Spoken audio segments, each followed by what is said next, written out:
The billionaire's mother was lying on the floor of a London supermarket. Hundreds of people were watching. Some pulled out their phones. Others simply walked past. But one young cashier dropped everything and ran toward her. She didn't know the woman's name. She didn't know she was wealthy. And she certainly didn't know that the stranger gasping for breath in front of her was the mother of one of the most powerful billionaires in London. London had a way of hiding people's struggles. Behind the glowing shop windows. Behind expensive cars. Behind polished coats and umbrellas moving through the rain. There were people carrying battles nobody could see. And on one cold rain-soaked morning in West London, a young cashier named Amara Williams was carrying one of her own. The supermarket was already busy. Trolleys rolled across polished floors. Checkout machines beeped repeatedly. Customers hurried through the aisles, desperate to escape the cold outside. And behind checkout 7 stood Amara. 26 years old. Tired. Underpaid. But smiling. She scanned groceries one item at a time. Good morning. Thank you. Have a lovely day. The words came automatically now. But beneath that calm smile was a woman who had barely slept. The previous night, she had sat at the edge of her small bed counting the money left in her account. Rent. Electricity. Food. Transport. There wasn't enough for everything. Still, before leaving home that morning, Amara had closed her eyes and whispered, "Lord, I don't know how you're going to do it, but I trust you." Then she had gone to work. She didn't know that before the day ended. Her entire life would change. "Mum." Eleanor's lips trembled. I don't feel." Her sentence never finished. The shopping bag slipped from her hand. A bottle rolled across the floor. And Eleanor collapsed. Thud. The entire checkout area went silent. Amara froze. For 1 second, nobody moved. Then someone gasped. "Oh my God." A customer stepped backward. Another reached for their phone. Someone whispered, "Should we call an ambulance?" Amara didn't wait. She pushed away from the checkout. "Call 999. She ran. Dropping to her knees beside Eleanor, Amara gently lifted the woman's head. "Mom? Can you hear me?" Eleanor's eyes fluttered. Amara's heart began pounding. "Stay with me, please." People gathered around them. Some watched. Some whispered. But Amara focused only on the woman in front of her. "What's your name?" Eleanor struggled to speak. "Eleanor." "Okay, Eleanor. I'm Amara. You're going to be okay." Eleanor's eyes slowly opened. Amara held her hand. "Just keep looking at me." The distant sound of an ambulance siren began to grow louder. But Eleanor's breathing became weaker. Amara's voice trembled. "Please, Eleanor. Don't close your eyes." Then Amara whispered something only God could hear. "Father, please, don't let her die." The ambulance doors burst open outside. Paramedics rushed inside. They took over. Amara moved back, her hands shaking. Eleanor was placed onto a stretcher. As they wheeled her toward the exit, Eleanor reached out. Her fingers briefly caught Amara's hand. Their eyes met. And Eleanor whispered, "Thank you." Then she disappeared through the doors. Amara stood there in silence. She didn't know the woman's surname. She didn't know where she lived. She didn't know what kind of life she lived. And she certainly didn't know that the woman she had just saved was one of the most important people in London's wealthiest family. Amara simply returned to her checkout. She thought the crisis was over. She was wrong. Because the following morning, someone was waiting for her. And they weren't there to thank her. The next morning, Amara arrived at work before sunrise. The rain had returned. She walked toward the supermarket with her coat pulled tightly around her body. Her shoes were slightly wet. Her eyes were tired. But she was smiling. Because she had received one piece of good news. Eleanor had survived. Amara had called the hospital the previous evening. They couldn't give her much information. But they had told her enough. The elderly woman was alive. Amara had closed her eyes after the call and whispered, "Thank you, Jesus." She had expected that to be the end of it. Instead, the moment she entered the supermarket, she noticed something strange. Her manager was standing near the entrance. Richard Cole. His expression was cold. Amara. She stopped. Yes, sir. Come with me. Something in his voice made her stomach tighten. Is everything okay? Just come to my office. Amara followed him. The door closed behind them. Richard sat down. Amara remained standing. Then he pushed a document across the desk. Read it. Amara looked down. Her smile disappeared. It was a termination letter. She slowly looked back at him. I'm sorry, what is this? You're being dismissed. Amara stared at him. Dismissed? Yes. But why? Richard folded his arms. You abandoned your station during working hours. Amara's face tightened. Sir, I told you what happened. That woman collapsed. She couldn't breathe. That isn't the point. Then what is the point? You left your checkout unattended. Customers were waiting. There was confusion throughout the store. Amara couldn't believe what she was hearing. Sir, she could have died. Richard sighed. And thankfully, she didn't. Amara stared at him. So I'm being fired, because I helped save her? Richard didn't answer immediately. That silence hurt more than the words. Amara picked up the termination letter. Her hands trembled. I've worked here for almost 2 years. I know. I've never been written up. I know. I've never stolen anything. I've never mistreated a customer. I've never abandoned my job. Richard looked away. I'm sorry, Amara. No. Her voice became quieter. Please don't say you're sorry. Richard looked at her. Amara swallowed the lump in her throat.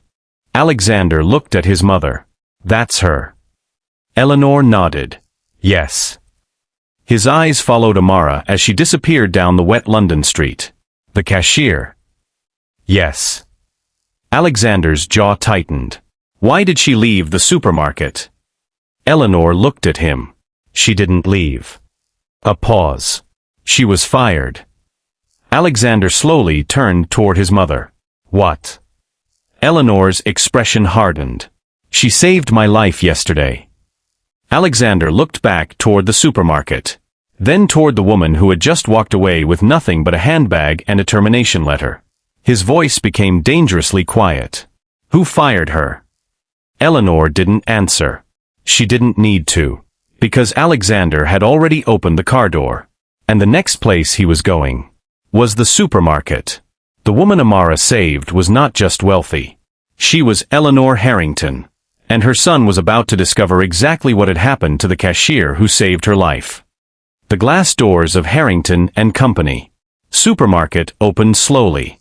Alexander Harrington stepped inside. The atmosphere changed immediately. He wasn't the kind of man who needed to announce himself. His tailored black coat, his expensive watch, the confidence in his stride. Everything about him said power. The store manager, Richard Cole, saw him approaching, and immediately recognized him. His face went pale. Mr. Harrington? Alexander stopped. You're Richard Cole? Yes, sir. Alexander looked around the supermarket, then back at him. I want to know what happened to the woman who was working at checkout 7 yesterday. Richard swallowed. Amara Williams? Alexander's eyes narrowed. So you know her? Yes, sir. Where is she? Richard hesitated. She no longer works here. Alexander's expression changed. Why? Richard quickly began explaining. She violated company policy. She abandoned her station during a busy period. Customers were left waiting and... Stop. One word. Richard fell silent. Alexander stepped closer. My mother told me that woman saved her life. Richard forced a smile. I'm very glad your mother is recovering, sir, but... Then why did you fire her? Richard's smile disappeared. She wasn't authorized to leave her checkout. Alexander stared at him. And if she hadn't left? Richard didn't answer. Alexander's voice became colder. My mother might be dead, Silence. Richard looked down.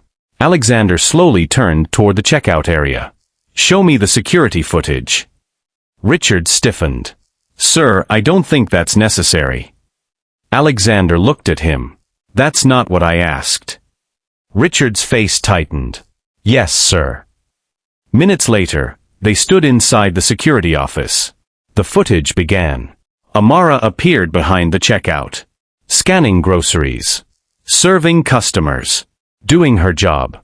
Then Eleanor collapsed. Richard watched silently. Alexander didn't blink. The footage showed customers standing around. Nobody moved. Then Amara looked toward Eleanor. And suddenly, she ran. Alexander watched his mother's body hit the floor. He watched Amara kneel beside her. He watched her hold Eleanor's hand. He watched her desperately try to keep her awake. Richard shifted uncomfortably. But Alexander kept watching. Then the ambulance arrived. The screen showed Amara standing alone afterward. Alexander paused the footage. His eyes remained fixed on her face. She wasn't neglecting her job. Richard said nothing. She was saving my mother. Mr. Harrington, Alexander turned. And you fired her. Richard began sweating. Sir, I was following procedure. No. Alexander pointed toward the screen. You were following convenience. Richard's mouth opened. Nothing came out. Alexander turned back toward the footage. Then something else caught his attention. After the ambulance left, Amara returned to her checkout. She didn't steal anything. She didn't leave the building. She didn't cause a disturbance. She simply went back to work. Alexander stared at the screen. Why?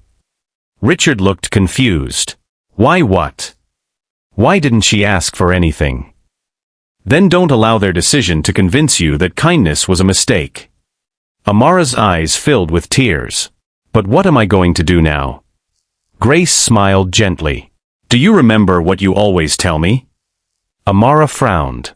What? God sees everything. Amara looked away. Grace squeezed her hand. Then let God handle what you cannot. Amara closed her eyes. And for the first time since losing her job, she smiled. But neither woman knew that someone was already searching for her. That evening, Amara heard a vehicle stop outside. She looked through the window. A black luxury car sat outside their home. Amara frowned. Who is that? Grace stood beside her. The passenger door opened. A tall man stepped out. Alexander Harrington. He walked toward the house. Amara's heart began racing. Then came 3 knocks. Knock. Knock. Knock. Amara opened the door. She stared at him. Alexander stared back. Neither spoke. Then he said, Are you Amara Williams? Amara hesitated. Yes. Alexander took a breath. My name is Alexander Harrington. Amara's face changed. She remembered the elderly woman, Eleanor. Alexander nodded. My mother. And then he said the words Amara never expected to hear. She's alive because of you. Amara stood silently in the middle of the supermarket. Eleanor was still holding her hand. Alexander waited. And for the first time since he had met her, the billionaire wasn't looking at Amara like an employee. He was looking at her like someone whose story he desperately wanted to understand. Eleanor smiled gently. Tell him. Amara looked at her. Tell him what? The dream. Amara's expression changed. She lowered her eyes. It's nothing. Alexander immediately shook his head. If you carried it long enough to call it a dream, it's not nothing. Amara took a slow breath. Then she began. When I was younger, my mother and I struggled a lot. Grace's words returned to her mind. There had been nights when the refrigerator was nearly empty. Nights when Grace pretended she wasn't hungry so Amara could eat. Nights when Amara watched families outside the church receive food and wondered how many other people were going to sleep hungry that night. Amara swallowed. I always wanted to open a place where struggling families could come without shame. Alexander listened. A place where a mother could walk in and say, I don't have enough money, and nobody would look down on her. Her voice trembled. A place where children could eat. Eleanor's eyes filled with tears. Amara continued. I wanted to call it a community table. Silence. Then Alexander asked. How much would it cost? Amara immediately shook her head. No. You haven't answered me. Because I don't want you to build it for me. Alexander frowned. Why not? Because I don't want to owe you anything. Alexander stared at her. Then something almost resembling a smile appeared. You still don't understand. Understand what? Alexander looked toward his mother. Then back at Amara. You think I'm offering you money? He paused. I'm offering you an opportunity. Amara said nothing. Alexander continued. I own several properties across London. He pulled a document from his briefcase. There is an unused community building in West London. It's been sitting empty for years. Amara looked at the document. Alexander placed it in her hands. I'll renovate it. Amara stared at him. I'll fund the food program. Her eyes widened. I'll pay the operating costs for the first year. Amara's mouth fell slightly open. And I'll hire you to run it. Amara immediately shook her head. No, Mr. Harrington. I can't accept this. Alexander looked at her. Why? Because I didn't save your mother expecting a reward. I know. Then why are you doing this? Alexander looked toward his mother. Eleanor smiled. Because sometimes, she said softly, God sends an answer through people. Amara's eyes filled with tears. Alexander nodded. My mother survived because you stopped to help her. He paused. Maybe someone else will survive because you get the chance to help them. Amara couldn't speak. 3 months later. The building had changed completely. The abandoned walls were gone. The windows had been repaired. The old floors had been replaced. A warm sign stood above the entrance. The community table. Underneath were smaller words. Come as you are. Amara stood outside. She stared at the building. The dream she had once considered impossible was now standing in front of her. But she wasn't alone. Her mother was beside her. Eleanor stood nearby. And Alexander watched from behind them. The doors opened. A mother entered carrying 2 children. Amara smiled. Welcome. The woman looked nervous. I don't have money. Amara walked toward her. You don't need any. The woman's eyes filled with tears. Amara took her hand. Come in. The children smiled when they saw the food. And suddenly Amara understood. This was why. The job she lost. The humiliation. The tears. The unanswered prayer. None of it had been the end. It had been the beginning. Later that evening, after everyone had left, Amara stood alone inside the community center. The lights were dim. The tables were empty. She looked around.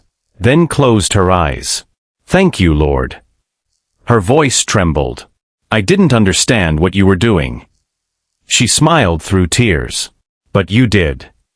She remembered standing outside the supermarket months earlier, holding a termination letter, asking God, why does it feel like I'm being punished for doing the right thing? Now she finally understood. The door had closed. But God hadn't abandoned her. He had been leading her toward another door. A much bigger one. Behind her, footsteps approached. Amara turned. It was Eleanor. The elderly woman smiled. Are you still awake? Amara laughed softly.